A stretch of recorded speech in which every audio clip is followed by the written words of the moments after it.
پشاور میں خیبر پختونخوا کا چیمپئن کون کے نام سے مختلف کھیلوں کے مقابلے جاری ہیں، لیکن یہ مقابلے اس وقت خاص ہو گئے جب نارمل کھلاڑیوں کے ساتھ ساتھ چلنے پھرنے سے معذور افراد کو بھی چیمپئن بننے کا موقع دیا گیا۔ پشاور کے جمخانہ گراؤنڈ میں ویل چیئر کرکٹ ٹورنامنٹ شروع ہو گیا، جس میں صوبے بھر سے 4 ٹیمیں حصہ لے رہی ہیں۔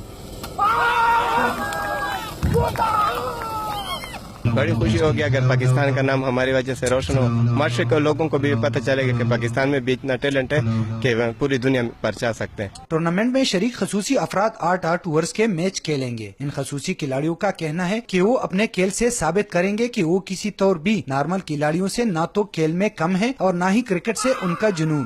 آج کے دن میرے خیال سے ہمارے لیے عید سے کم نہیں ہے اور بالکل جوش اور جذبے سے سارے آئے ہوئے ہیں اور بہت انجوائے کر رہے ہیں، سب اپنے غم بھولے ہوئے ہیں۔ خصوصی افراد کے لیے منعقدہ اس خصوصی مقابلے میں شہری نہ صرف گہری دلچسپی لے رہے ہیں بلکہ ان کی بھرپور حوصلہ افزائی بھی کی جا رہی ہے۔ کیمرہ مین اجمل خان کے ساتھ عالمگیر خان، 92 نیوز، پشاور۔